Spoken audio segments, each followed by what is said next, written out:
Hi, I'm Dave Barnes. And I'm John McLaughlin. And welcome to Dadville. Dadville is a podcast where we talk about life, love, and the pursuit of awesome dadding. It's funny thoughts and deep talks. So please, enjoy your time here in Dadville and enjoy this episode with Matt Nathanson.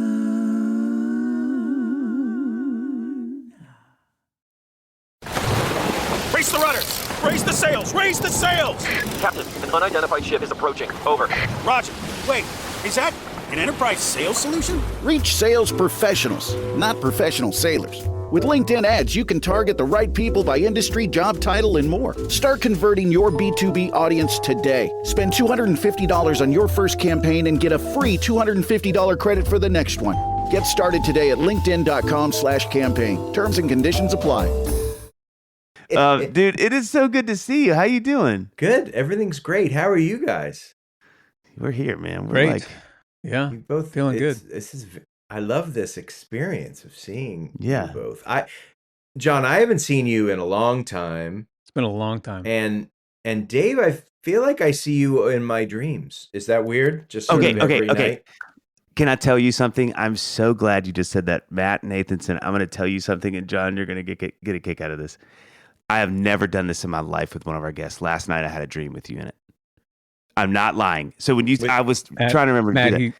he says this every I don't every say it to all time. the pretty girls. No, not to all the pretty girls. Says it. I had a dream and all that. You're going to love this so much. I don't remember anything from it, but just that you were performing. Was that? That's And I not true. couldn't get, hold That's on. not true. Hold on. You were performing.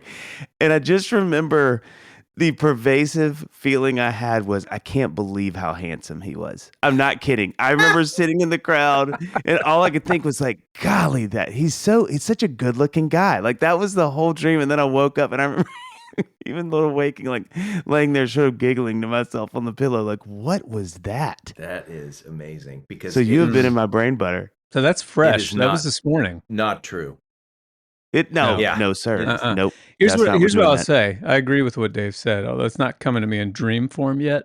But you know Yeah. what? The night is young. You've got that kind of hair that I've always been jealous of.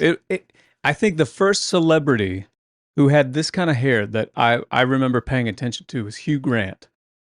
He had this hair where you could just Yeah. you could this just thing. go like this. For the listener, Yes. I'm just taking my hand and I'm just like pushing all my hair back. Raking it back. And that But would you kinda have reset beautiful. the May I hair. just state that your hair is also magnificent. There's Well, not a thank hair you. challenged individual in this group. But Yeah. I'm at that point in life where before I go out on stage to play a show, I have to like right before I go out, take a look, make sure there Yeah, aren't any kinda get it windows right, that yeah. are wide open. Gotta close those blinds. Shut you up. know? Shut up. Shut I'm the running out of blinds. curtains. I am running out That- of curtains. Is Oh my gosh. extraordinary. Listen, people are already there having so much fun as they're listening. But what I want to do is back up a little bit, Matt, because we want to give the brag sheet. We want to tell them all about them. you. We want to tell them about all the things you've done. So with us, you hear the dulcet, beautiful tones of his voice. You immediately start thinking of his music and his humor. And again, that That face hair. that launches a thousand dreams. Stop it, you stop it. So Matt Nathanson, here we go. Released numerous albums and EPs. I counted 16. Is that right? Does that feel feels right? right. That feels Okay. frustratingly right. No, don't say that. King of Unsimple, which came out this year in February. Platinum selling status with his song Come On Get Higher. And if you've been a human that has been alive in the last 20 years, you know this song intimately. It's a bop, as the kids would say.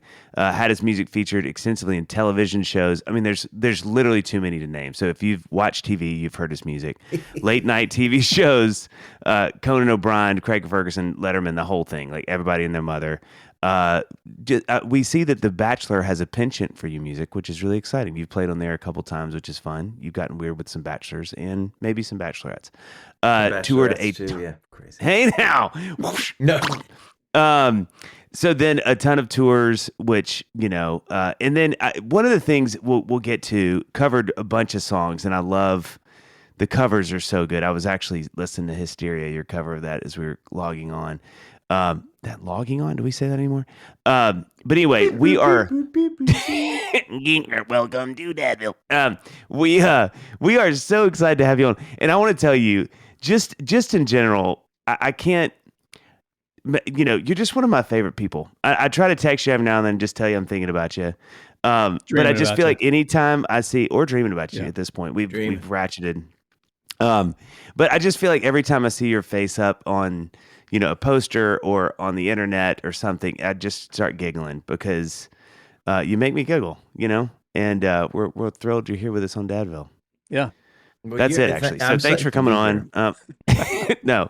I do want to say, too, I really like the new album. I've listened to the whole thing. Yes. Front to back in its entirety. Multiple it's times. Bob Cities. It's Bob great. Cities. That's one of my favorite albums of yours. I want to start with some praise. John and I were talking about this before. I want to start with some praise. Something that I so appreciate about your music, and Bob Schneider makes me feel the same way. I think when you've made music as long as all the three of us have, I think maybe one of the hardest things to do is not just to make good music, but to keep interesting music, like that it comes out and you hear it and you kind of go, oh, like I like the sounds, or he's never used those kind of sounding drums before, whatever. And something I've always envied so much about your music is that every time you put a record out, I'm always like, how does he have so much more stuff to sing about? Like your lyric content is so enviable to me, and then it's not just that, but then it's like musically you kind of keep moving the goalposts in the best way. That's what I try to do with my music, but just a sense of like, I feel like one of my goals with my music is to always, when somebody listens to it, they kind of go, who knows? Let's see what happens on this record. You know what I mean? And a lot of people do music differently than I do. But for me, I'm always kind of like, I want to keep it moving. I want to keep it like, because I know how ADD I am. I'm like, I bet some of my fans are kind of like, they're kind of good with this kind of music for me, or they're kind of good with this.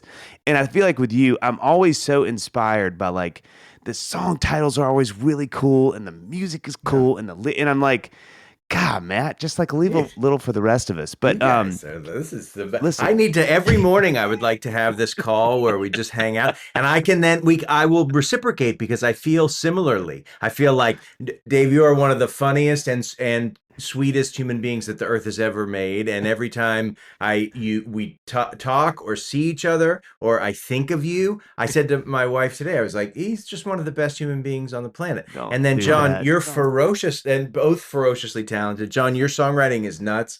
You are so violently handsome that it's like, because Dave is good looking, right? Do you know what I mean? Like Dave's like cherubic and sort of like sweet, and if you saw him on the street corner, you'd be like, sure, I'll buy a lemonade.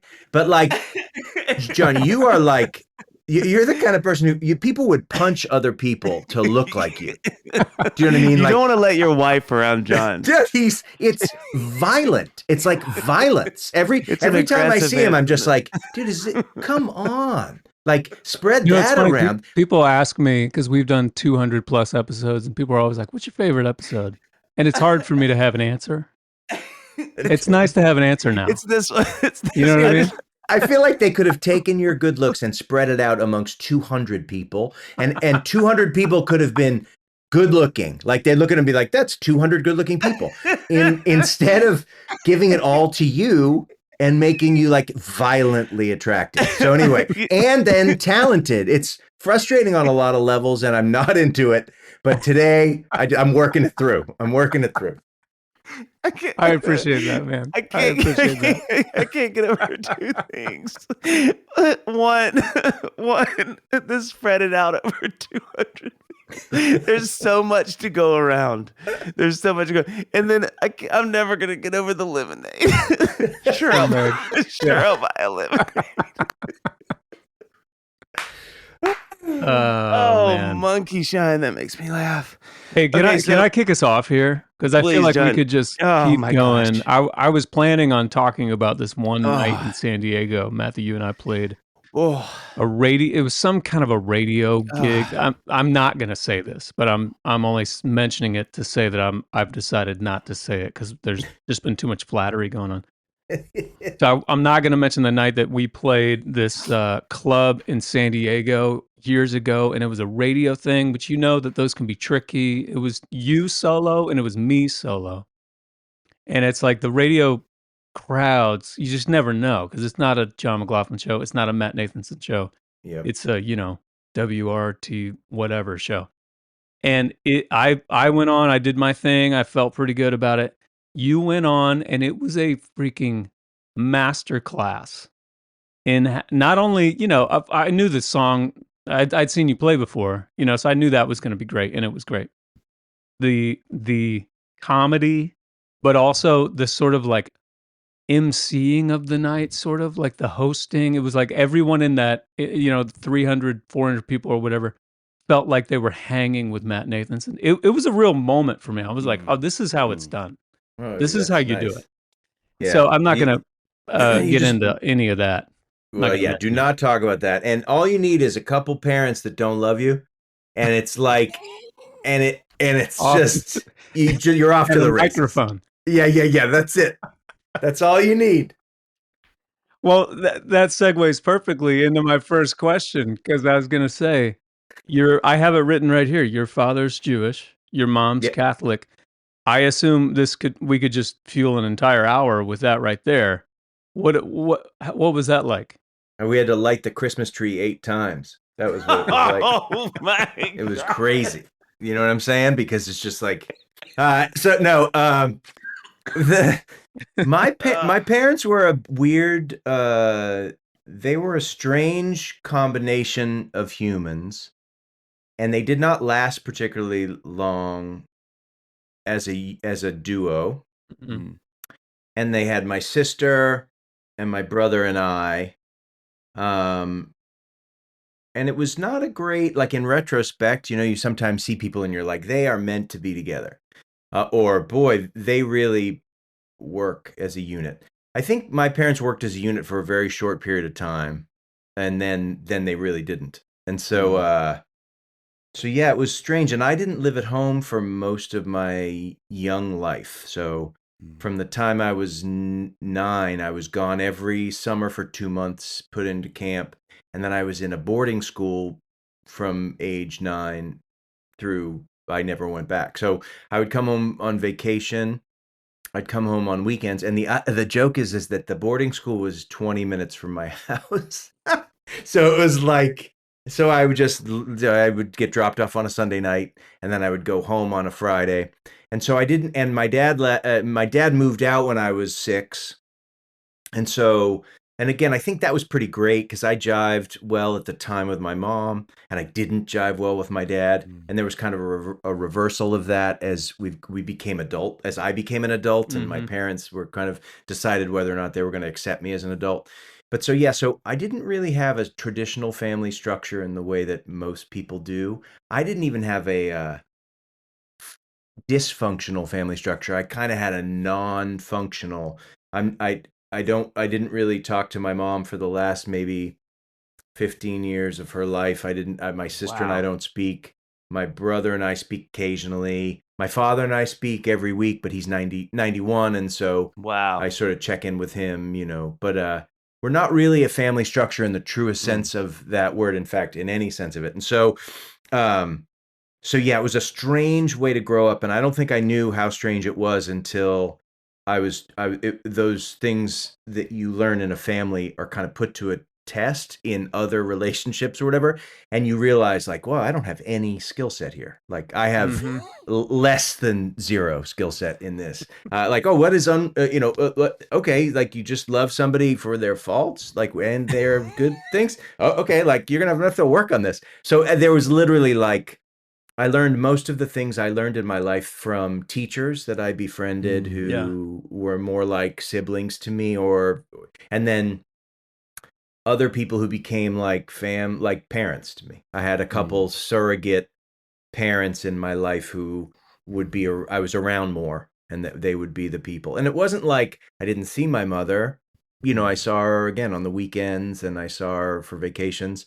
But really, like, it was not a super connected. It was not a very super nurturing thing. It wasn't violent or uncool. It just wasn't like, I just don't think she was super into having a kid, and I or 3 kids, and I was the most labor intensive. Like by a where are long you shot. in the birth order?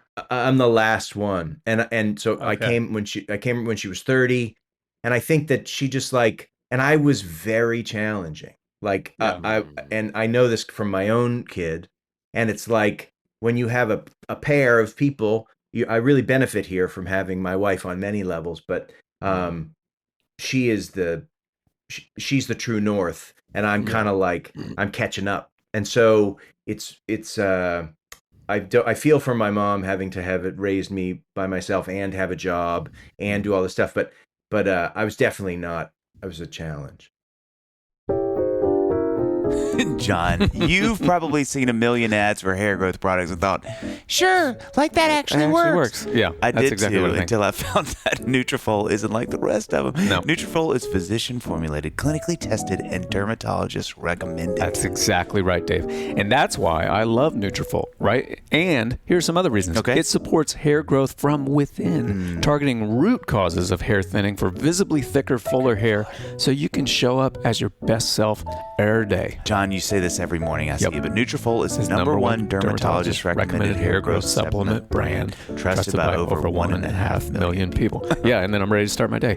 You can feel great about what you're putting into your body since Nutrafol hair growth supplements are backed by peer-reviewed studies and NSF Contents certified. Yeah. That's the gold standard in third-party certifications for supplements. Adding Nutrafol into your daily routine is simple. Purchase online, no prescription required. Automated deliveries and free shipping keep you on track. See thicker, stronger, faster-growing hair with less shedding in just 3 to 6 months with Nutrafol. For a limited time, clock is ticking, Nutrafol is offering our listeners $10 off your first month subscription and free shipping when you go to Nutrafol.com and enter the code DADVILLE. Find out why Nutrafol is the best-selling hair growth supplement brand at Nutrafol.com, spelled Nutrafol.com, promo code DADVILLE. That's Nutrafol.com, promo code DADVILLE. Hey, Dave. Yeah.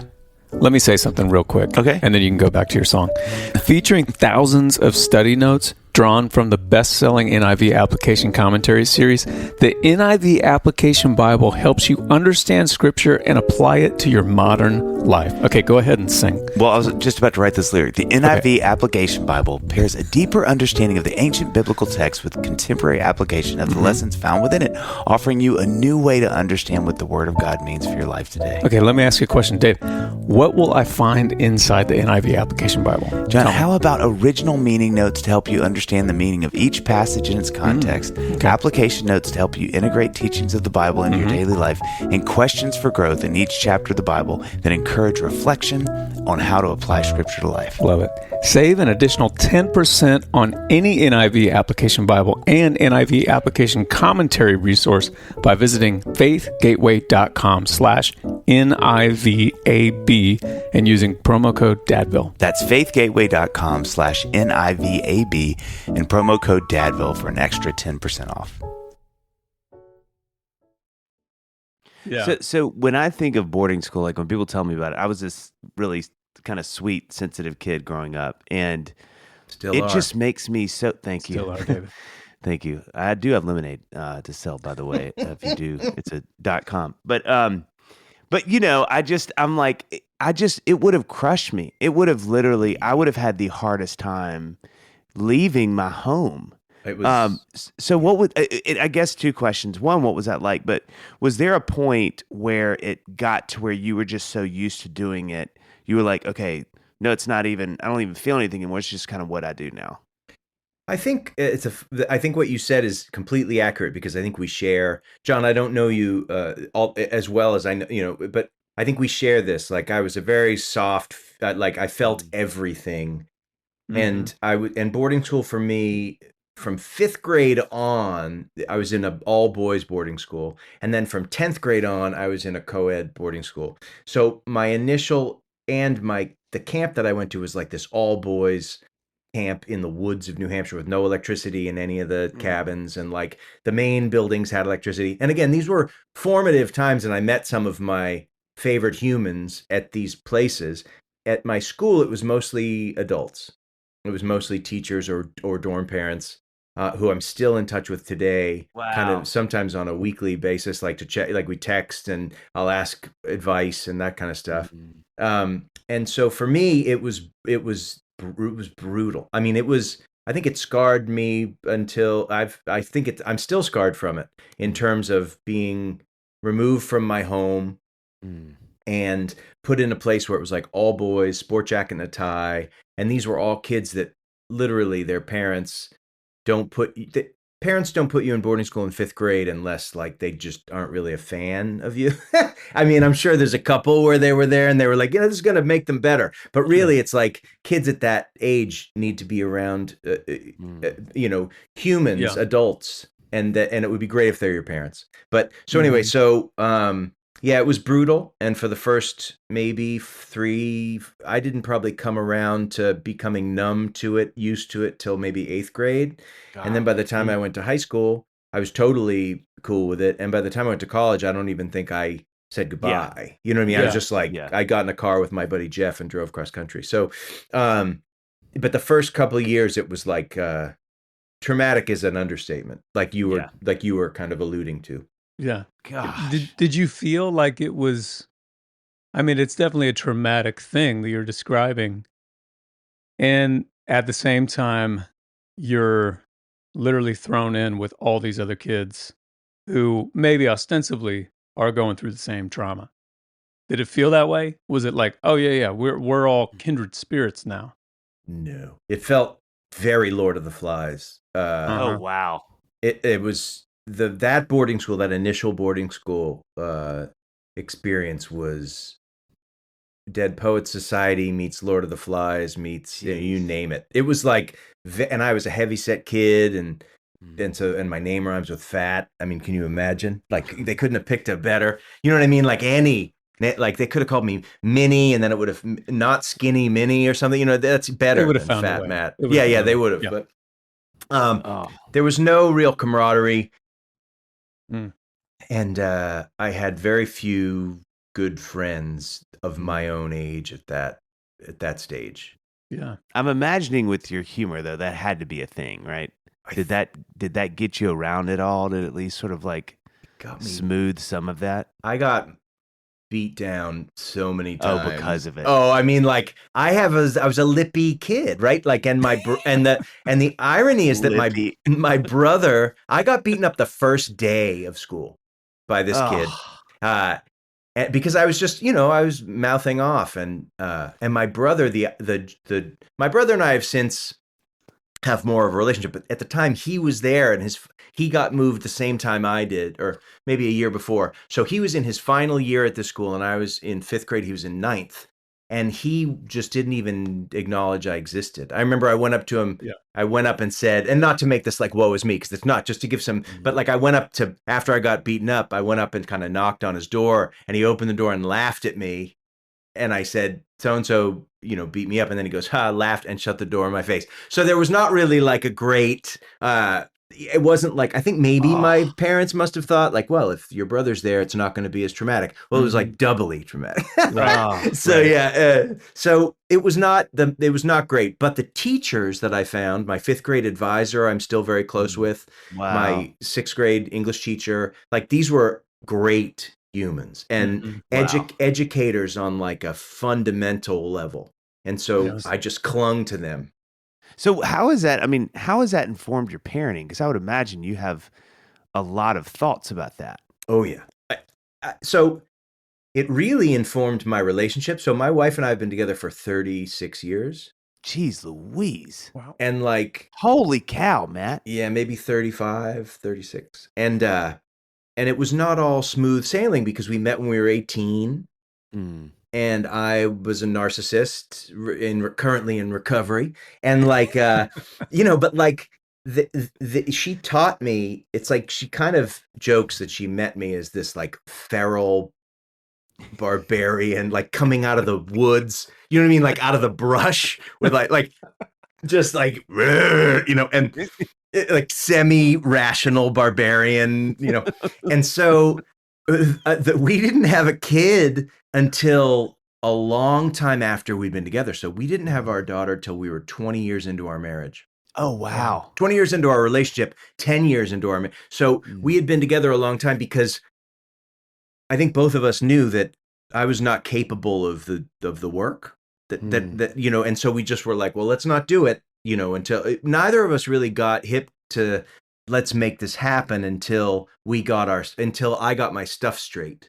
And then once I got myself straight, it was like, well, this feels like the next natural progression is like, wouldn't it be rad to make this team like a three-way, like 3 people? And then all of a sudden, you know, and that was it. And by that point, like full disclosure, we wanted to try and have a 4th, but we'd waited so long that we couldn't. So we went through all that kind of stuff, but it was fine. And in retrospect, I think 3, like it's a lot. We're 3 alphas in a house. You know what I mean? It's a lot of soup. So a lot of land grabs. Yeah, totally. But so, and I think it's informed how I parent immensely because I do the exact opposite of how I felt I was treated. I'm very communicative with my daughter. She's 15. I'm very, like the other night, I was mad about something and I kind of got her out of whack about it. And and my wife came down and said, you know, Willa's feeling, you know, and I just kind of went up and said, dude, I'm sorry. I was totally out of line. Like I was just being an a-hole. And, you know, I'm frustrated because I feel like I'm not seeing you enough, and I feel like there's some distance. And at the same time, I think I'm overloaded by these people in our house who are hanging out for this barbecue. So like we have a very real communication. That's so good. And it's the only way I can do it. And I think it's been based on my wife has taught me everything, and therapy has taught me everything I know about how I do it. So I think it was a big part of it. You know, I would think that would be really, really interesting given your upbringing. And I'm just, you know, putting it through my own lens, of course. Like I have 2 daughters and I'm constantly kind of judging how we're doing in terms of like you're saying with Willa, like feel like I'm not seeing you enough. That makes me think like I always sort of have an eye on like, am I spending enough time with my daughters? I could be with them all the time for the most part. I always want to be with them. So, but I'm judging that, however consciously, on I think what I'm used to from my upbringing. You know what I mean? Like, I always have that as sort of like maybe that's what everything is judged against. To some degree, I'm judging it against, you know, other families in our lives or whatever. But I think a large part of what sort of satiates the question of like, how am I doing for me is like, well, how's this compare to what my childhood was like, whether it be something I'm trying to emulate or something I'm trying to do the opposite of. And for you, I would imagine it would just be so interesting because you're kind of on your own. You're like, well, if she's living in the house right now, you're already in uncharted territory. Yeah, I'm telling you. Know what I mean? Yes.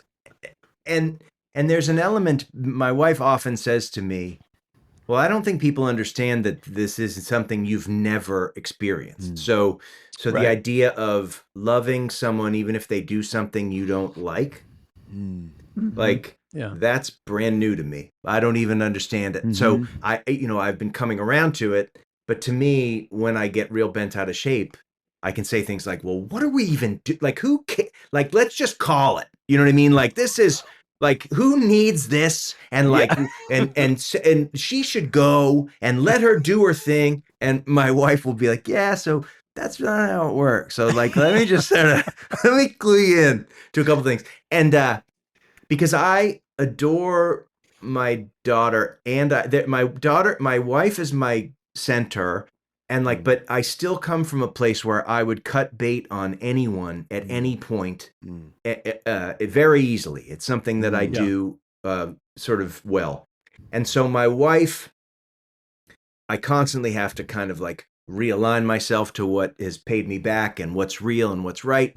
And so I just come from a cut bait place, and that's just not how real love actually works, surprisingly. And it's funny, I've been reading this book am not a religious person in any way, but I've been reading this book by this Franciscan monk named Richard Rohr, who's one of the you've probably read. I mean, he's possibly one of the greatest minds I've encountered in my life, and he talks just about all that that forgiveness and love. That there's like an irrationality, that it's not a one for one, that it's not based on do they deserve this, right? Like, and that to me has just been transformative because it feels so off-putting to be giving somebody something that maybe I feel like they don't deserve. Right. Do you know what I mean? Oh, yeah. Like Yeah. in the moment, you know? Yeah. Well, but you know what I think is so profound in your story is that, of course, you work like that. Like, I think any person that's trying to navigate through the life that you were given, and you were given that life, that wasn't something you chose. That's how else would you operate? It's like, it's just street life. Like, you're like, listen, for me to make it through the next day at this school with these kids who are all kind of at each other, I kind of have to be judicious in my decision making.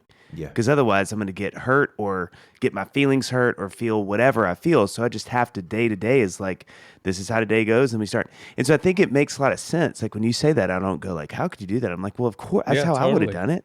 Right. You know, you either, it's like to survive that kind of childhood, you have to be like that. So of course you grow up going, well, this is just how I rock. How else would I know to do this? But to just do that, you know, if something hurts you, you got to set it free and then you move on to the next thing. So it makes sense. You know, it makes a lot of sense. Well, I would imagine too, I could be totally off here, but I would imagine there would be the message that you would have onboarded early on is like, well, anybody can cut me loose. I deserve to be cut loose. Like, I don't deserve to have like unconditional love. That would be a hard thing. I think it's maybe a hard thing for anybody to really accept. But given that, you know, your childhood, I would think that would just be cemented. And then your life would then be a journey of trying to knock that loose and realize that you are deserving of unconditional love. Yeah, I think that's you're dead on. And I think that the joke is that I don't even think I knew what that was. So I didn't have I didn't even know that unconditional love existed. It didn't it was like a new concept to me, maybe as of 10 years ago. And I think every day I'm reminded. But there's this element of like, the joke is that my mother, that's the part that's so heartbreaking in these situations, is that it's perpetuated by people who got the same treatment. Yeah. And but yeah, there's an element of, I would say, one of my biggest challenge, one of them is to realize that I'm worthwhile. Right. And that's why we joke about like, at that show in San Diego, it's like, I've spent my entire life building a life where I'm dependent on other people's feedback, which is what we all are, but which is crazy. And that is in and of its own challenge. But also the reason that that I do it so well, in quotes, is because it's literally the only way I knew how to do it. Like, and I realized that most of the people I surrounded myself with in my young life that were peers were narcissists. And I realized this in my older life, where I'll be like, God, man, my friend from I'm still friends with all my friends, and my most dearest friends have, you know, maybe half of them are like, I'm like, wow, they've never asked me about, and like always looks out for and you're always, but I was constantly in the process of trying to like just get as much attention and as much praise as I could. And it's like a bike with a hole in the tire. You like get it filled up and then you make it down the street and then it's like flat, and then you got to like repump it up. Then you go another couple blocks and it's flat. Like that's my whole life is the bike tire. And it's like, and again, we work it through. It's not, but all the things you guys have said have been dead on in terms of like all that stuff. You guys are incredible. So what is it like when you have a daughter, especially in those younger years, where they really just love you? Yeah, like they're just kind of like, you're the best, and my gosh, this is fun, and we laugh, and so is that has to be a paradigm shift, right? Or did that make sense as a dad? Were you kind of like, oh, this actually is something I understand, sort of at a nuclear level? It's funny, the easiest thing is when someone needs you. That's like that's your place of like, oh, I got this. This is great. Yeah. I know how this works. As you know, as everybody knows that's a parent. Like, and the real challenge is when they start saying like, I don't need you.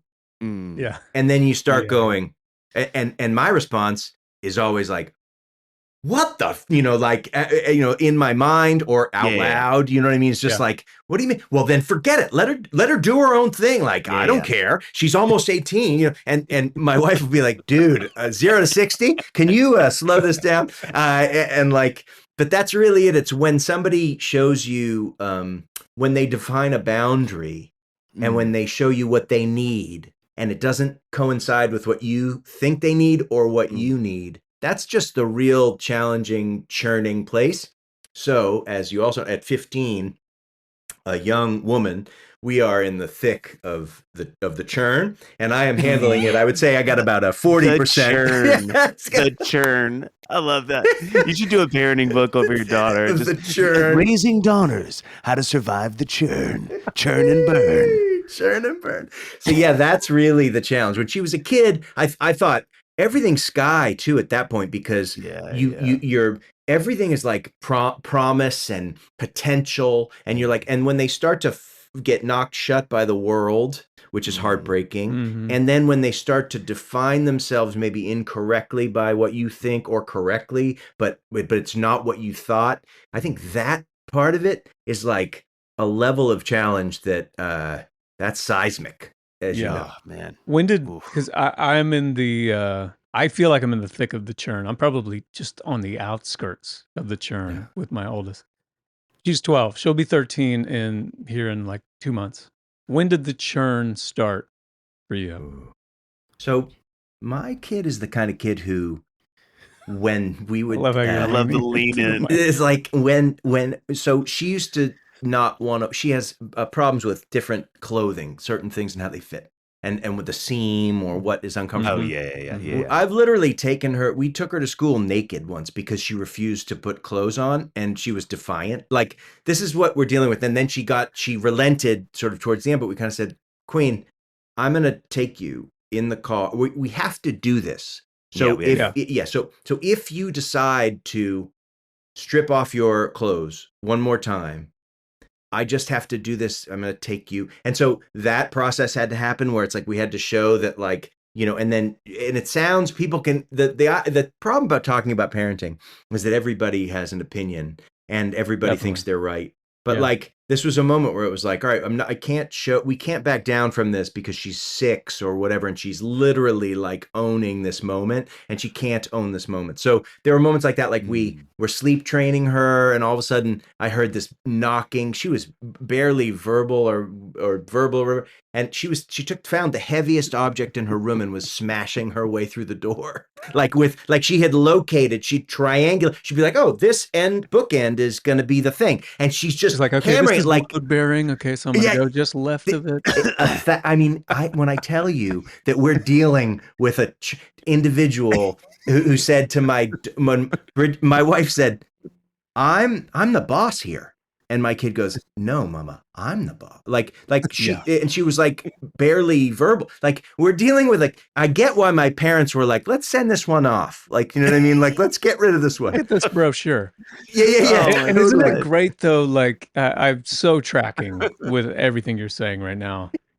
And the trick is, like, a lot of these traits that are making your life so hard right now are so good and valuable. I'm like, I don't want you to lose this 1000%. thing. I wish you would stop just for the next 5 years and then pick it right back up. We can When pause you get to this. Harvard, pick that back up. Yeah. Harvard. There's an element of, people always say that, and I've just started to accept it because it's so, when I see other kids falling in line or trying to find their way through the hierarchy of a social structure, and I see my kid kind of defiantly being her unique, weird self, I'm like, yeah, dude, we got this. And then sometimes it's like, I really wish she would just fall. Like, I wish she would just do for just this 1000%. 10-minute Yes. period. I wish she would just not be. And again, yeah, man, you want to be able to hold them back rather than push them forward, I think is what everybody always says. And so that's the thing I often think about. Yeah, it is. We haven't gotten into. We've not entered the churn yet. We have some. We see the clouds have gathered a little at the edge, and we're like, oh, we've never seen that color gray before. And there's some like black clouds even behind that, but we're not quite there. But I think there is so much wisdom. There's a story that goes around my family a lot where my grandmother, who was just like the best, but my brother, who's the third of three, I'm the first. He was really defined. So you were the oldest? Oldest, yeah. Okay. And I know that's hard to believe. So he sort of pitched a fit in front of my mom with my grandmother, and she was like the matriarch, and this is my mom's mother-in-law, and she loved her and revered her, but it was so embarrassing because mom was like, oh my gosh, I'm supposed to look like this mom that's got it together.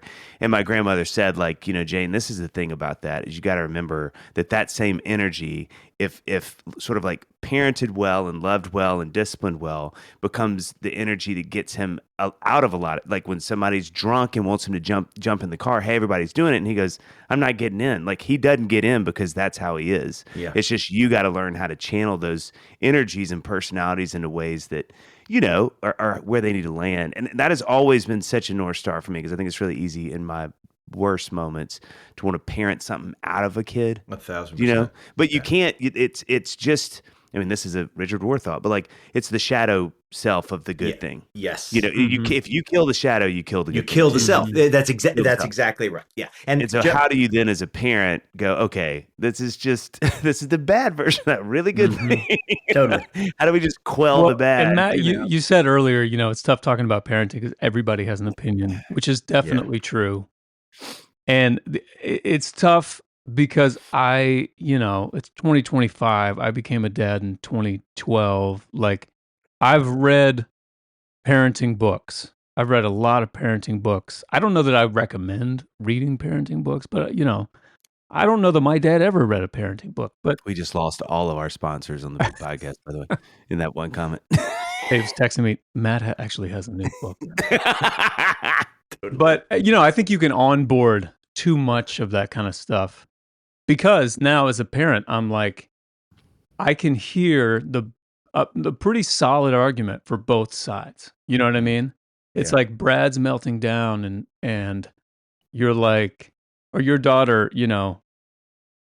is stripping her clothes off. And I can hear one side that says like, yeah, when, you need to recognize when your child has reached their limit. Maybe they stay home from school that day, And then the message they get is like, you know what, mom and dad, they knew when it was time to keep me home and I felt safe. Right. And then I can hear the other side that's like, no. They need to know, hey, you live in a world where you can sometimes, maybe 10% of the time, you got to kind of put everything else aside and do things that you don't want to do. This is a reality of the world, and it's your job to prepare them to live in the world. You're not going to be around forever, all that kind of stuff. So it's like I can always hear both sides of the argument. And then at the end of the day, you just got to go with something, My wife always says it's important to pick your battles. She has a couple great ones, which is like, you got to pick your battles. Is this the time that you want to fight this, or is this the time you want to sort of let it go? And I often default to her because I can become 1950s dad real quick and be like, you better get up and do your thing. And like, I walked twice up and down hills to school, and again, I'm still, unlike 1950s dad, I'm incredibly, I articulate how I'm feeling as I'm feeling it, so that so she doesn't feel lost and doesn't understand what's going on. I'm very clear about what's going on. Wow, but I love that. But the idea of picking your battles is super important. Then the other thing my wife always says is like, don't get on the ride. Like, stay at the bottom with snacks. That's good. That's you know what I mean? But like, that's really good. Don't get on the roller coaster. And it's like, I'm the king of, and she goes, don't believe what she's telling you. Like what she's telling you. That is a general thought. Yeah. She's like, this is how don't- I've been treating our relationship. Totally. years. I only hear 30% of what you say because you just talk so much, and you process constantly. But no, but like her thing is like, look, she's experiencing this thing and it feels real to her. You need to be the person who's actually lived a longer life and has perspective to be able to not buy into the story. Doesn't mean you don't have empathy for the story. It doesn't mean you don't support, but like you don't buy into it, because if you buy into it, then you're on the ride. Then you're in trouble. Yeah. And I'm the first one to be like, why don't you push that kid off the roof? You know what I mean? If she's being like that, pop her in the face. Here's a shiv. Yeah, totally. Yeah. Like, just pop her in the face. She'll shut up. You know what I mean? And my kid will be like, I can't punch a girl. And I'll be like, oh, yeah. Right. Like, you know what I mean? We find someone that will. That's where. There's definitely Here's a couple numbers. There's a system of a little bit of money. You could get somebody to show up at the playground who looks like a child, but punches like an adult. You know, it's wild. John. Dave. John. Hey. I don't mean to wake you up, but no, it's okay. Is she a hot sleeper? I mean, look at her. Look. She's just hot no matter what she's doing. No. Oh. I mean, when she's trying to sleep, does her sleep get disrupted because she feels too... Oh, she got up. She's leaving. Sorry, babe. That's all right. All right. Dave, listen, let me say. Yeah. As I live and breathe, yes, she does. 100%. Yeah. I'm not sure exactly what to do. Okay. It's been a problem for a while. Yeah. You know? Yeah. I guess I've just, accepted the reality that she's never going to have a good night's sleep for the rest of her life. John, wait. Yeah. I have a solution. Cooler comfort lies before you with Boll & Branch's percale sheets. They are cool, crisp, and breathable, just like you, John. So you and Amy will never sleep hot again. Oh, Dave, I believe you. You know, wow. Okay. But I'd feel better if they were made, without any toxins and with the finest 100% organic cotton. Can you give me that? Just look, here's a 4-leaf clover because you are in luck. Not only that, but they also come with a 30-night worry-free guarantee and a promise that B&B sheets, Boll & Branch, are ethically crafted by expert artisans who make fair wages. Okay, it's a go. Yeah. Okay, feel the difference an extraordinary night's sleep can make with Boll & Branch. Get 15% off plus free shipping on your first set of sheets at bollandbranch.com/dadville. That's Boll & Branch, BOLLAND, branch.com/dadville to save 15% and unlock free shipping. Exclusions apply. John, cooler temps are rolling in. I agree. The deep. And as always, Quince is where I'm turning for fall staples that actually last. Of From course. cashmere, to denim to boots. The quality holds up and the price still blows me away. Listen, I'm all about Quince, Dave. You know that. It has the kind of fall staples that I wear nonstop. Like super soft 100% Mongolian cashmere sweaters starting at just $60. Oh, it feels like listening to one of your love songs, John. I've been all over the denim worn stretch slim jeans. Love them. Yep. The denim is durable and fits right, and the real leather jackets bring that clean, classic edge without the elevated price tag. Exactly. And Dave, Quince even has home goods, right? We needed some new silverware, as you point out every time you come over. And we got a Bistro 20-piece flatware set for only $170. God, you needed 10 more of those. That's great. John, what makes Quince different? Would you tell me? Okay, let me say, Dave, Quince partners directly with ethical factories and skips the middlemen, right? So you get top-tier fabrics and craftsmanship at half the price of similar brands. Guys, keep it classic and cool this fall with long-lasting staples from Quince. Go to quince.com/dadville for free shipping on your order and 365-day return. You heard him right. That's QUINCE.com/dadville to get free shipping and 365-day returns. Quince.com/dadville.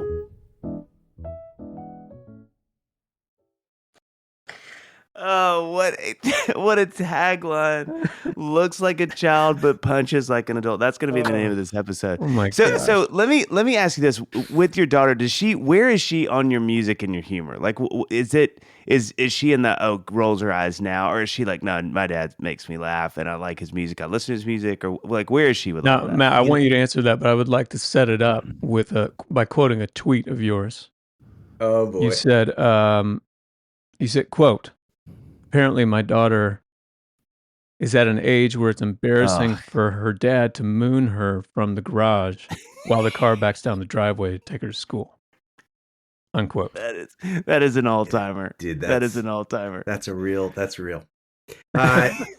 So Hey, if she can be nude, you can be nude. You know that's what I what dude. Yeah, So I am a nude person. So like, I am naked, Quote, unquote. and I'll give, and my daughter will come do. I was the other day. I was in the kitchen, and she goes, "I'm coming out to recycle something. I don't have any clothes on. Don't look." And I was like, "Okay, like, Yeah. all good. Like, that's boundaries. I get that. Like she just wants to be naked to walk from her room to drop something Yeah. in the recycling, then go back. And it's like, I'm the same guy where I'll be like, "Hey, queen, don't come out of your room. I'm totally naked." Like, you know what I mean? Like, because that's just, I'm a poop with the door open person. You know what I mean? Like, I have no, You're wide open. Yeah. I have nothing. And I'm okay with people doing the same in my inner circle, although most of my inner circle is not that into it. So anyway, so I've learned. But that's why you're friends, by the way. Yeah. There can't be more than one of you. You can't have a three. You can't have it. It'd be like Monster Island around here. If everyone was.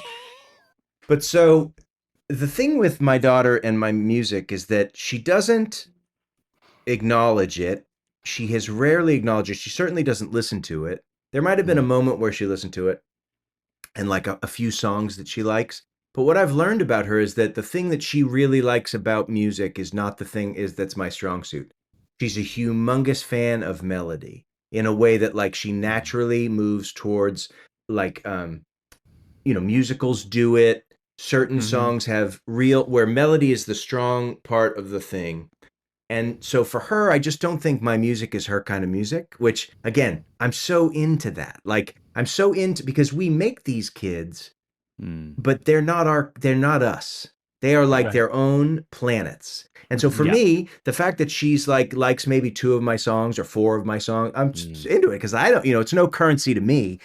But then as she gets older, I've seen her occasionally it's gone back and forth, occasionally say to me, "Oh, a friend of mine at school is a fan of your songs." And I'll be like, "How do they know?" Or she'll wear a shirt. So sometimes she uses it. She doesn't use it as like a bragging thing, but like it's definitely something that I think she thinks is cool. Yeah. Which it is. So part of me thinks like, "Wow, that seems logical." But she's never used it as it is not a currency in any way. What about your humor? Where is she with that? I think that she says occasionally like, "Well, I'm funny because like she'll say something, I'll be like, "Dude, that's hilarious." And she'll be like, "Yeah, I get my humor from you," or whatever. So there's elements of that I think that again she relates to, and I think it makes her proud, and it also it strengthens the bond between all of us, because there's also things that Mama is this way, I'm this way, but I'm also the because I didn't carry her in my body, and because I didn't push her out of my I did so little in the process of making a baby that like I think there's a natural distance being a dad, and we don't really, when there's a unit, at least in this group, my wife is the front line. She's the smartest in this particular field, in many. And she's also like the one that we kind of both go to. And so I think I have a little bit of mystery in and of myself anyway, because I'm gone on tour. I do this thing. But so I think my kid is impressed by it a little bit, but never really talks about it. I brought her to see the Def Leppard guys were in town. I was like, "Bubba, you should come see this show." And she's like there doing Wordle, like with headphones on, listening to like another show while we're standing in the Def Leppard, but I think to her it was fun that she could like just walk out with a pass and do her thing. So there are elements of it that are cool. The fact that there was a long time, I won't go into it, but there was a Taylor Swift thing that I had with a bunch of her fans and myself and Taylor, and it wasn't really involved. But anyway, and then Taylor had this resurgence amongst her peers, and my daughter is not a big fan of Taylor or Olivia Rodrigo, or she doesn't like the pop thing. But when these kids would be pro Taylor, because there's sort of a sycophantic love of her in a way that is like fundamental for these kids, my daughter would sort of like proudly be like, "Well, my dad, got into a fight with a bunch of her fans on, or whatever happened." And so I think that was a badge of honor in a weird way for her. So she's not unaware of it. She's painfully aware of all of it, but we don't use, long answer, she doesn't see it as currency. Yeah. It is interesting. I played at this camp thing this weekend, and it's really like my kids, it's interesting seeing it makes me feel like the king of the world. But when they sort of see me perform and then their friends are kind of like, yeah, that's pretty cool. It's like, man, my stock just takes a couple of ticks up, and I can't lie in saying how good it feels. That they're not like, my kids like me. They really, I mean, there is some of that, but it's just more like, man, to have your kid like be proud of you is just it is a narcotic, man. Yeah. Isn't It is. It's crazy. It's insane. Yeah. And I think I just didn't clock that as a young dad. I was like, oh, it's going to be great. But man, and I doubt that ever changes. But man, when I get like a little hit of that every now and then, it is unbelievable how much I'll just like, I walk about a foot taller, just that feeling of like, oh my God, you really think I'm cool? I'm kind of cool. And the funny thing with me is, it's not even always because I'm cool. It's because I know somebody cool. Oh, I'll take either of those. Either one is great with me. But just the feeling of them, kind of going, he's cool. Okay, so music. We got to talk music, Matt. This is.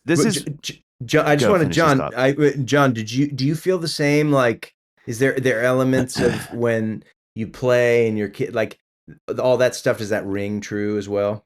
Oh yeah, for sure. I mean, especially as we are in the churn. Anything that happens in the churn, it's like playing a video game and like, oh, on the churn level, all the coins are worth $1 million. You know what I mean? That is incredible. That's exactly it. That's the best. And my girls both are into playing the piano and they want to learn. I haven't figured out how to. They're not in lessons yet, so they're not taking the track that I took, where every Thursday I go learn how to read music. Mm-hmm. So I'm just teaching them things. They'll be like, there's this song, a lot of times it's from a musical or something like that, and they want to learn how to play it.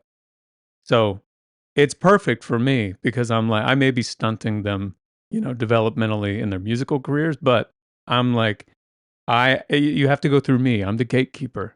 If you want to learn how to play this song, you're going to have to spend 45 minutes with me today.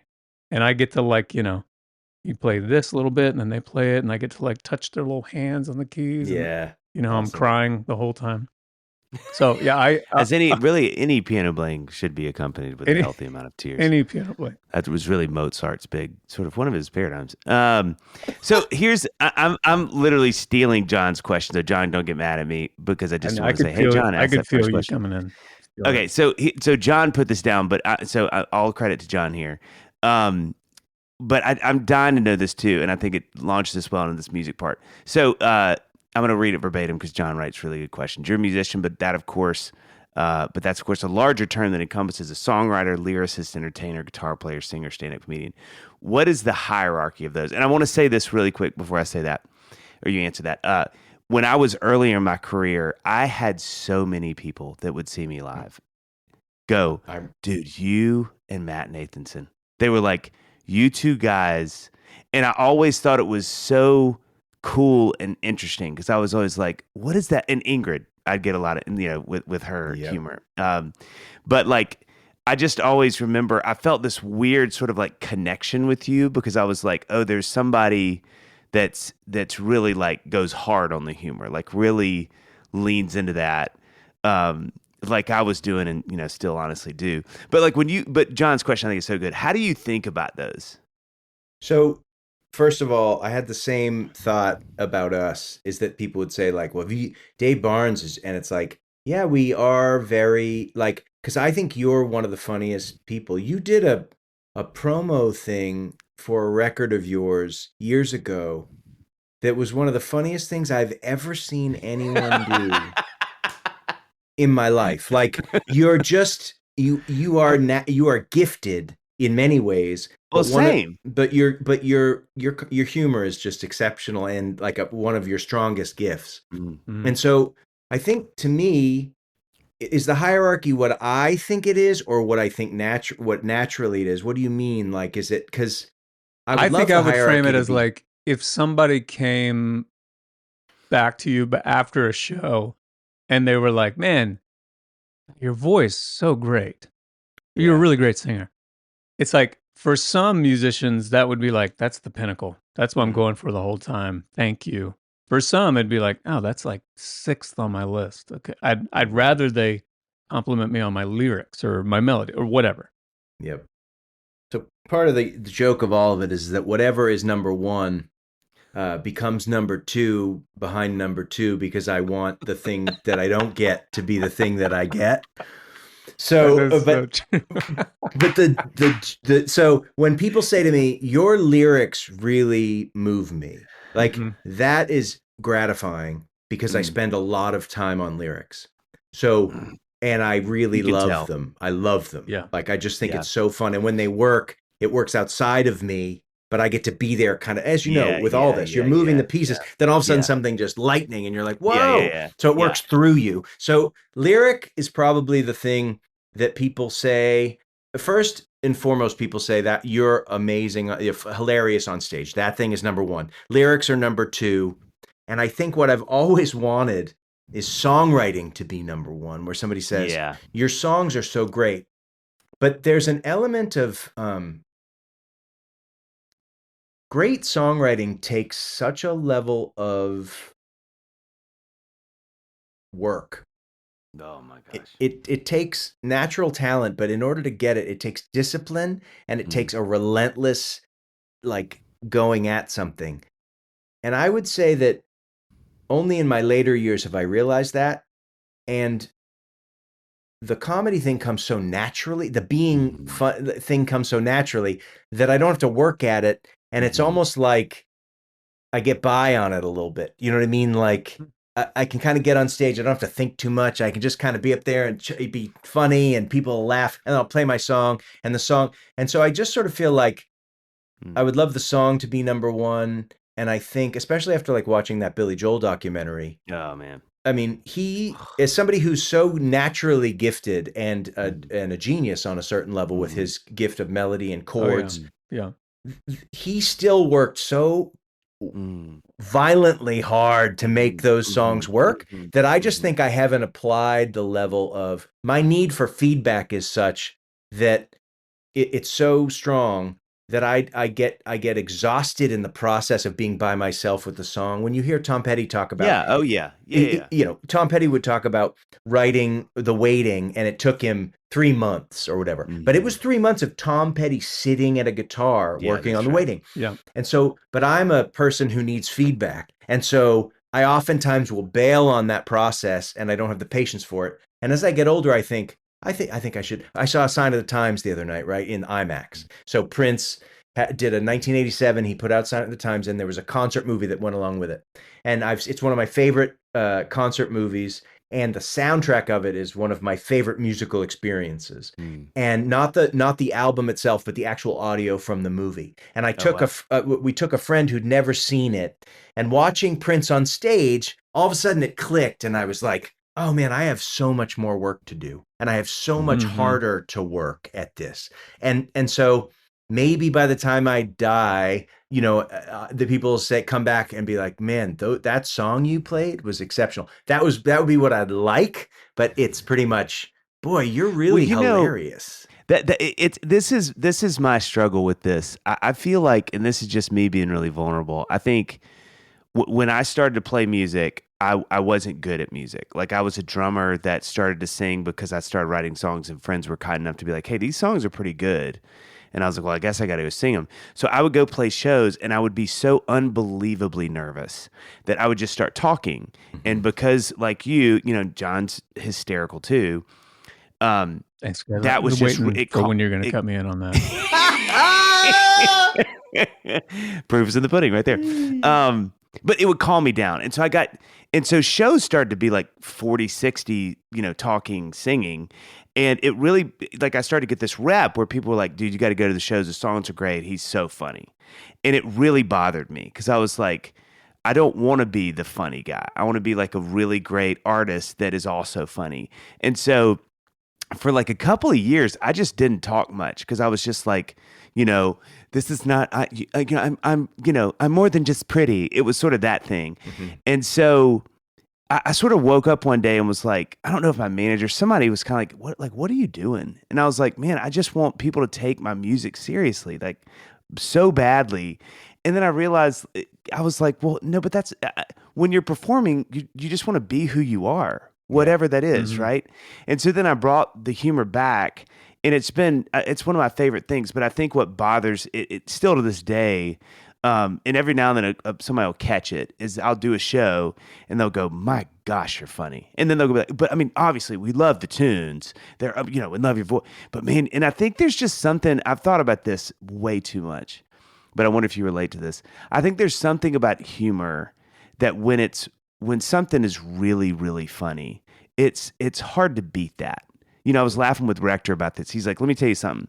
Music is never going to beat a funny minute. Like a song, a 3.5 minute great song is never going to beat a funny minute." And I think there's something really profoundly true about that, because I think endorphins, I think all the things that happen with humor, how unexpected it is, how there's so much you're engaged in the visual humor, that it's hard, I think, for those of us, and I mean, all three of us, I think it can be hard as a performer, because you're like, man, I'm kind of fighting my own self a little bit here, because especially if you really are funny, which I think all three of us are, like a really genuine, gifted, you really are just funny. Like all three of us can just be funny. I don't have to think about it. I'm just funny. It's just a blessing. But man, when you're trying to do something else too, it's like, sometimes I'm like, God, I wonder if McCartney had been this funny, if even he would have been like, guys, it's Blackbird. Like, come on. So here's the joke of this, is that John Lennon was this funny. Yeah. And he didn't. So I think the thing that the three of us share, many things that we share, but like being honest is sort of really important to us, representing ourselves as honestly as we can. And I think music and rock and roll, that's really frowned upon, because what you're trying to do is like Bono is very funny as well. And his relationship with U2 is one of a long time being funny with each other, saying things that he never says on stage, like never shows that part of himself. And so we just come from a different place, which is like what's important to us is being hyper versions of ourselves, maybe on stage. Yeah. And so that's an uncool place to be. It just is, because Paul Simon, I read this article recently where he was talking about Dylan. And he said, yeah, well, Dylan is cool, but Dylan, I'll try and find the quote, but it was like, but yeah, and I was never cool, because there's a hiding when you're cool. Like you're holding back. When you're trying to be cool, you're curating. Wow. Jeez Louise. And there's so, like some level of apathy that you have to display. It's funny. It feels like more work to me. Yeah. It feels like, to me, it's just too much work. It's like lying, right? Like lying is fine, but then you have to keep the lie up. Then you can't be yourself. Then you're uncomfortable. I don't want to be uncomfortable. And it's the same on stage. And it's the same, like what you said, Dave, about, well, I would play and I would do it as much for me as I would for everybody else. Is like, well, how can I get comfortable? Well, I can just talk. That's what I'm going to do. And when I talk, then I feel comfortable. Then we can do this thing. But so and earnestness in the way that we all make music is like just not a thing that people want us to be romantic, or they want us to be a thing. And we kind of aren't in that category. Well, and I think too, I mean, forgive me, I don't mean to over compliment, but I think this is true. I think when you are in that, and I really believe this about the three of us, I really do, because John is absolutely one of my funniest friends, and I have a lot of funny friends. But I think when you are really in that, maybe 10% funny, like of the funniest people maybe alive, do you know what I mean? Like, I know that sounds like a heavy thing to say, but when you just know funny people, like I have friends that I'm like, that guy, that girl, they're just funny. They're just, God just went boop, funny. And I think like you're in that, I think John's in that, I think I'm in that. It just makes being an artist really tricky, because you already kind of have a little bit of a superpower, and you're trying to get another superpower that I think even at its best still doesn't really compete with your first one, just because of the way our brains work about humor. You know what I mean? It's like, and I really do laugh, because I'm like, to your point about Lennon, it's like if he had really put that out more, if he had really been like, hey, you guys don't, if people would have been like, gosh, I mean, I love, Strawberry Fields, but gosh, have you heard him just do a bit? Or have you heard him do his 30 minutes that he has? And so I think that it calms me down sometimes to realize like it's a huge blessing and a curse. It's as much as frustrating as it's also, people like to come see me because of it too. And so I think when I kind of got over that, it was a huge moment for me of going, no, this is great. Like, there's no need to sort of poo-poo on this whole thing, you know? So, yeah, I think being yourself is such a important, having your own fingerprint is the crucial part of what we do. And it's funny, like growing up in Massachusetts, everybody is funnier than most of the comedians I've ever seen, right? Yeah. So just like my buddy Cushman is funnier than any comedian that isn't from Boston. Yeah. And then so people say like, you should go into comedy, and what I like you were talking about, but like what it comes down to is like, we get to do this weird combination of all the things. Yeah. Because real comedy, like when you watch a Dave Chappelle bit, or there's a mastery there that's just as masterful as Bob Dylan or Joni Mitchell or Paul Simon. And like, so we're not really comedians. We're more like entertainers and songwriters. And that's right. But it's an interesting thing. And I always feel like, well, maybe I think my biggest sadness is like, maybe I'm a jack of all trades and a master of none, right? Like maybe I'm kind of funny, kind of a good writer, kind of a good singer, but I'm not Billy Joel, or I'm not Bob Dylan, or I'm not Dave Chappelle, or I'm not, so it's the snipers are there no matter what. I just think we'll find a way to ruin the joy. Well, whatever.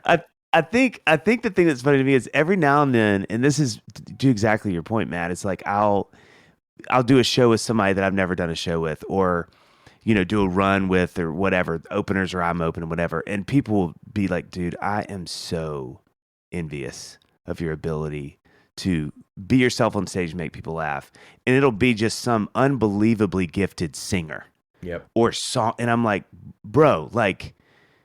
You can't, but it's to your point. It's like there's always some like, if I could just have a little, more of whatever those are. Here's the Paul Simon quote. I found it, by the way. It says, so Dylan, everything he sings has two meanings. He's telling you the truth and making fun of you at the same time. He goes, I sound sincere every time. Rock and roll has a lot to do with image. If that's not your strength, people find fault with the work. He added that the constant comparisons between he and Dylan were frustrating. I usually come in second. I don't like coming in second. And it's like, this is Paul Simon. Yeah. Like talking about, it's sort of like, it's a never-ending thing. And these are geniuses. It's not like we're talking about a band like U2, my favorite band of all time. Very average bunch of human beings doing extraordinary things, which is my favorite kind of band. Not Led Zeppelin, not extraordinary people doing extraordinary things, but like pretty average characters, like finding their way to channel the God essentially through themselves, right? And so to me, you can pull apart anybody. You can pull apart Bono. You can pull apart U2's best song by being like, it's not really a song. If you played With or Without You by yourself, you'd be like, it doesn't hold a candle to the Boxer. And it's but so there's enough room for all of us is what I'm getting at. Do you know what I mean? Don't you think though that that's why humor is so powerful? Because like you're saying, you can pull apart anybody. You can find somebody who's like, I never got onto the Beatles. And you're like, I think the world has objectively said the Beatles are the greatest, but they don't like them. A laugh, though, that is objective. If there might be one guy in the audience that's not laughing or whatever, but that reaction that you got from the crowd, that night in San Diego that I talked about earlier, like all of that is involuntary. Like which is honesty. It's like if you're up on stage asking a question, do you like me? Am I worth something? You just got an answer, Yep. It's why comedians are the bravest, because we get to go up under the guise of playing songs, right? Yeah. And then we get to throw in funny stuff. Sure. Comedians go up with no guitar, no songs. They're going up to like cold, turn these people around. And when they do it, it's masterful. And so, I do agree that, John, I think when people laugh, when people cry, but really when people laugh, there's an element of guard downness, which I'm sure on some level is all what we're talking about, for ourselves, but also for other people. And the thing that people recognize when they see it, which is, wow, you're really guard down up there. You know what I mean? And it's like, And because to us as humans, that's the thing that we really need in order to sort of like move through the world, you know? Yeah. Yeah. Okay. So last question, and then we have a speed round. So buckle up, Matt. Oh boy. Buckle up.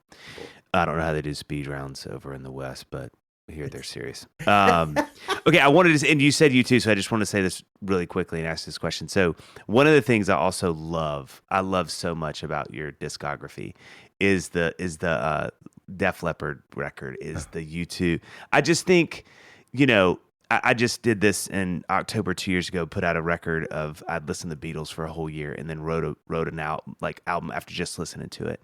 And I just love, I was telling John as we were getting ready for the episode, we spent about 6 hours just kind of praying, fasting, and listening to music. And we were just talking about how much I just love in your music that there really is so much adventure. There's so much, like, you have songs that, again, I feel like every record you put out, there's something interesting about it, which I think is such a huge marker to hit, in my opinion, for artistry, especially after so many years of putting music out. But I love that there's a humility in going, hey, this is also music I like, and I just want to put these songs out even though I didn't write them. Like, what is the impetus for that? Like, what makes you want to do that? I think it's so great. Yeah. So I always say the only God I know is music, right? It's like, it really is it saved my life. It continues to save my life. And I love it independent of the individuals who make it. I love it in a way that it is so essential to my every minute. And it's been daunting, to be honest, because when you're a nerd for something in such a strong way, creating it, and like you said about, like, I don't think I'm particularly talented. I just have a will, and I refused to stop. And I just wanted so badly to do this thing that I loved so much that, like, I just forced my way through it. My daughter the other day, who said, I listened to your first record on Spotify the other day. And I go, oh, she goes, man, you're brave. Right? Like, cause it's like it's the worst. It's the actual worst. But to me, I was finally getting to, like, get in it. You know what I mean? Like, I was doing the thing. Yeah, you were doing the thing. Yeah. And so for me, music is everything. I mean, now my relationship with my family is actually everything, but music is the thing. And so for me, I'm daunted by how great things are. So when I'm writing something, I'll go, well, Paul Simon did that, or Joni did that, or Prince did that. Well, this isn't good enough. Like, and so you have to fight those. It's funny how the thing that you love so much turns on you a little bit and starts to, like, find its way. Oh, yeah. But so really for me, I would spend all my time every day playing other people's songs, playing my songs, working on songs, and I do. And so the covers records are like offshoots of that. Like this morning, I woke up at about 4, and I was just like sitting on the couch, and I was figuring out Sometimes It Snows in April by Prince, which is a song on Parade. Wow. Last song, and it's got these weird chords. And I was just thinking, like, if I can just chop wood and carry water on playing guitar and melodies for the rest of my life, by the end, maybe I'll be somewhere in the ballpark of my heroes. Do you know what I mean? And I just, every day, Moon River, what a masterful song. And the other day I was figuring out the chords against the melody, and I could have done it. My wife is so tolerant of watching music documentaries. I mean, she'll be like, what do you want to watch tonight? A movie with a plot? And I was like, no, how about we watch the making of, Phil Collins, No Jacket Required. And she hangs with it because, like, she's the best, and she loves it, by the way. But like, she'll often be like, okay, let's tap out on that. Can we watch an actual story? Yeah. And I read fiction books, but I'm reading books on songwriting or biographies about musicians. I just worship music. I mean, and so for me, paying tribute to it is such a joy. It's such a joy. Yeah, that is, I mean, I can't tell you how much I relate to that. And you know what's crazy about what we do for a living too is that not everybody feels like that. And that's okay. Yeah. They don't need to. Like a baseball player, all-star MVP baseball player doesn't have to love baseball. He's just good at it. But I think for me, I've been amazed as I get older. I'm like, I love this. Like, I'm exactly like you, Matt. Like, I want to know everything I can about everything and how many, why did they do that chord? And that's weird. They didn't do that on the bridge. They did it twice. And, whatever. I'm like, and it gets worse the older I get. It's not better. It's not like I'm more satiated. It's like I've just unearthed more realms that I haven't seen before, via genres or whatever. I think that's so a I gift. love that. I really do. I mean, for me personally, I always feel that level of inspiration and excitement around classical music. And I have times where I feel it with kind of the music that I do on like my pop stuff. But I can fall out of that kind of vibe. You know what I mean?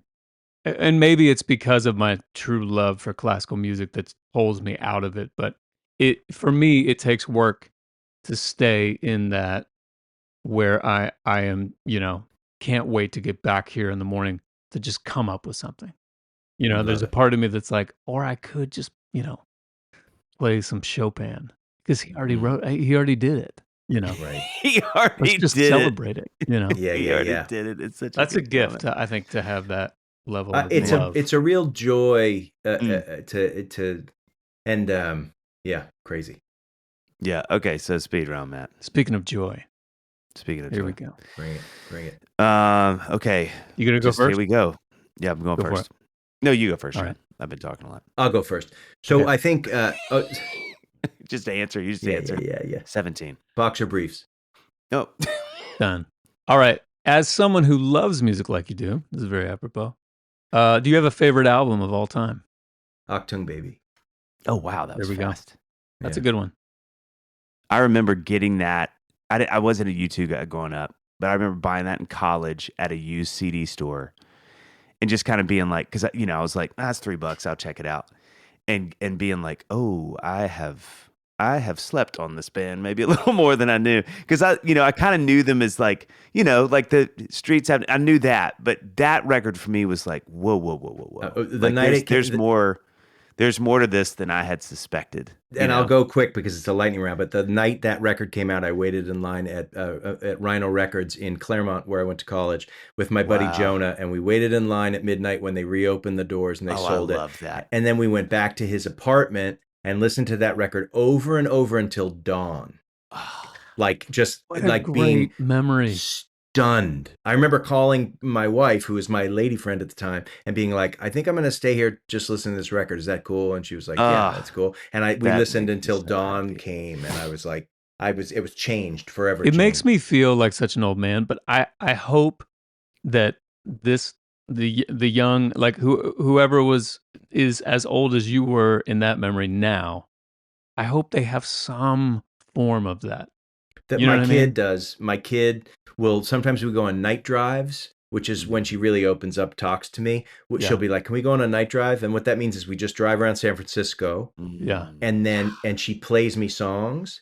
And then she'll talk about how she's feeling in the process. And I'm just there to kind of take it. And she'll be like, can I play you a part I really like in this musical? I'm like, yes. And she'll play me this clip, and she'll kind of get emotional even while doing it and start to maybe cry and be like, well, it's a really amazing, they're all at the lip of the stage, and and what it's about is they've persecuted this person for being Jewish, and Carousel was the musical, whatever. And she's like, and she's singing this part and this thing, and it's like, so they feel it the same way we do. It's just the delivery system maybe slightly. Right. I can't imagine how cool driving around San Francisco.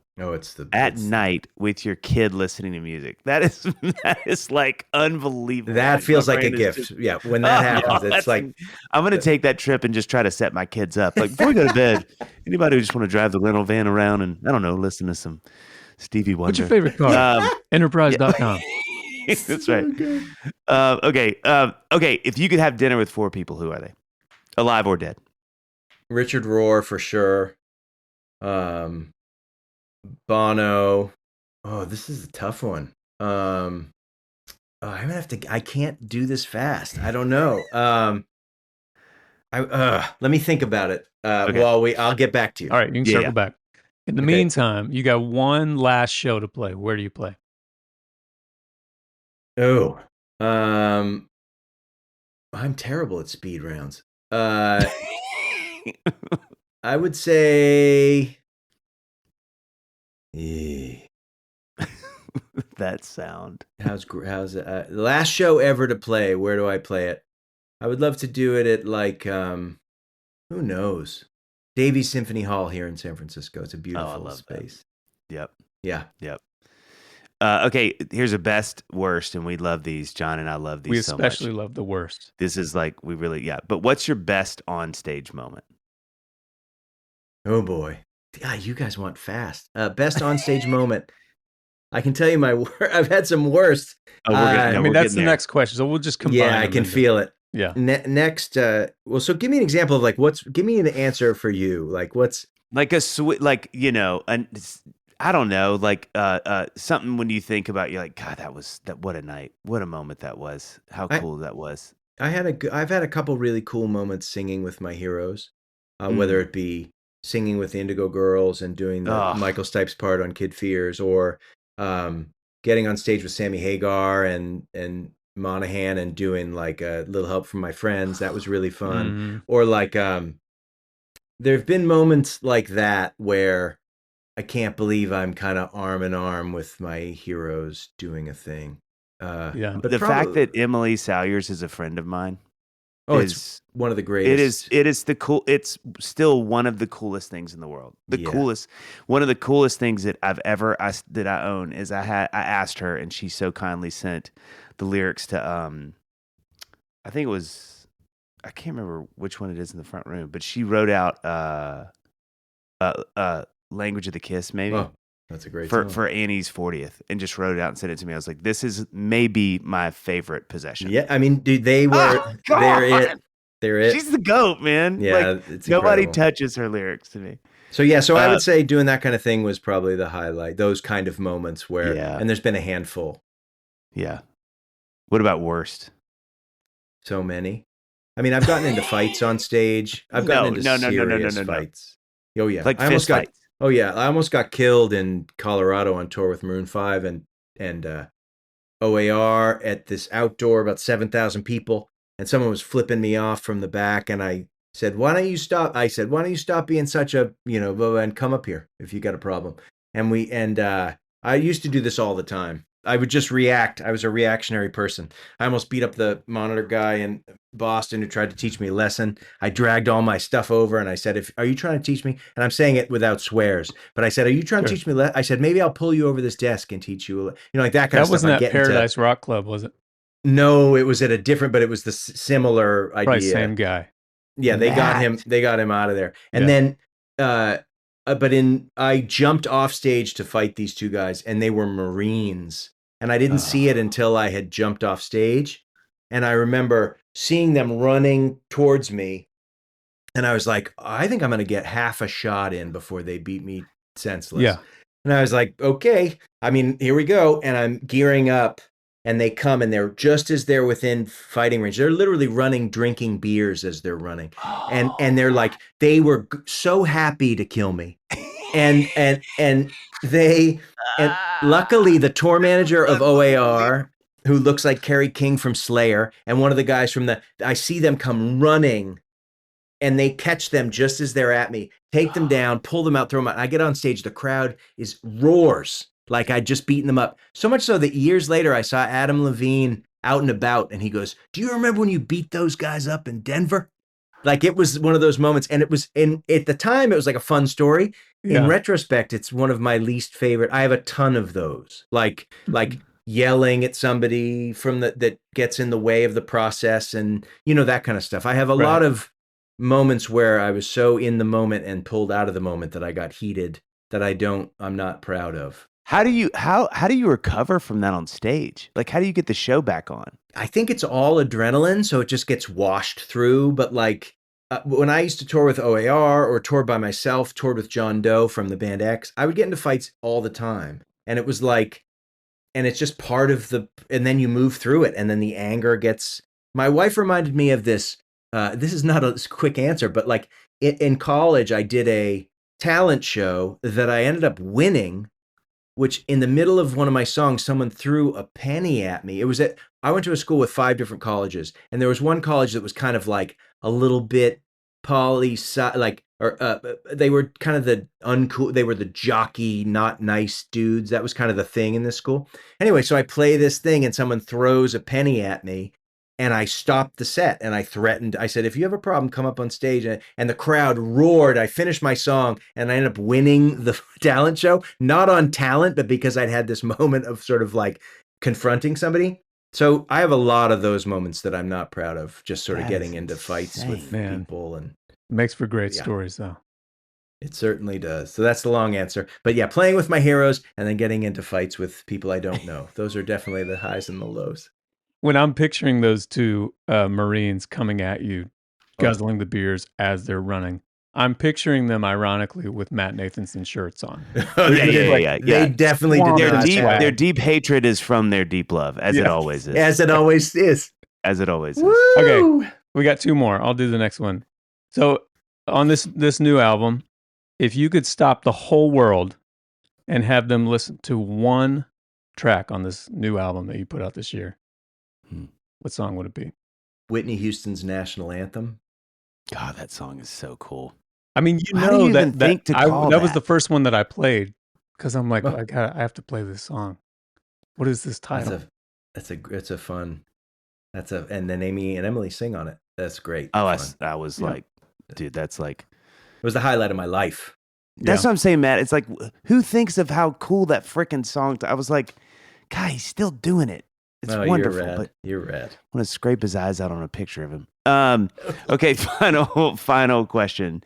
If you wrote a book on being a father, what would it be called? There's a big push for the churn. A big push. We're seeing a lot of data. So I have this autobiography title that I don't think fits, which is Humans. They're everywhere. That's going to be my, but I don't think that can fit for the kid, but maybe, you know what I mean? Like, parenting, like, Humans, they're everywhere. Yeah. Like, I'd say like, oh my God, these are good questions. I wish I had thought about it. Maybe the churn or, What are your titles? Maybe that'll help. Oh, we don't answer the questions, Matt. Yeah. We don't do this. Yeah, this is why we're on this side of it, man. Oh my God. Riding the please pet but do not ride the horse. That is one of my favorite of all time. You pulled it out. You stuck the landing at the end there, Matt. and in terms of, because I want to finish this because I'm a completist, I would say Chimamanda Ngozi Adichie, who's this author who I just think is fantastic. She wrote a book called Half a Yellow Sun that blew my mind. She wrote a book called Americana, which I liked, but she's an incredibly thoughtful and intelligent person, and it's pretty amazing. I'd like her, Richard Rohr, dead or alive. I would love to have, I got to get this. So, Richard Rohr, Bono, Chimamanda Ngozi Adichie, maybe the Dalai Lama, but everybody would say that. I love that you're looking at your bookshelf. And maybe George Saunders, who I also think is painfully intelligent. Yeah. Painfully intelligent. And then 2 things no one's ever accused me of. Brian Eno. Oh, that's a good one. that would be great. And David Byrne. Wait, I jettisoned George Saunders for David Byrne. David Byrne, Brian Eno, Chimamanda Ngozi Adichie, whose name I think I'm butchering, and Richard Rohr, and then Bono can be there too, just because he'll come in for a few minutes. Yeah. He can't talk the whole time though. No. Yeah. Oh my gosh, could you imagine? He wouldn't be able to. He would explode. Oh, he'd be shaking like a reactor, like before it breaks. Before St. Helens erupted. Dude, thank you. Anything you want to push before we let you go? Any new stuff happening? Any shows coming up? I think I'm just working on new stuff, so I'm chilling. It's great. I love you guys. I so appreciate you taking the time. Thank y'all. Thank you for doing this. This was long overdue. Oh, you guys are my heroes. And come hang in Nashville, man. I will. Next time I'm there for sure. I will come find you both and we will go make fun of ourselves. Thank you. I was so excited to see where that's going. Dude, much love. Thanks for doing this. Talk soon.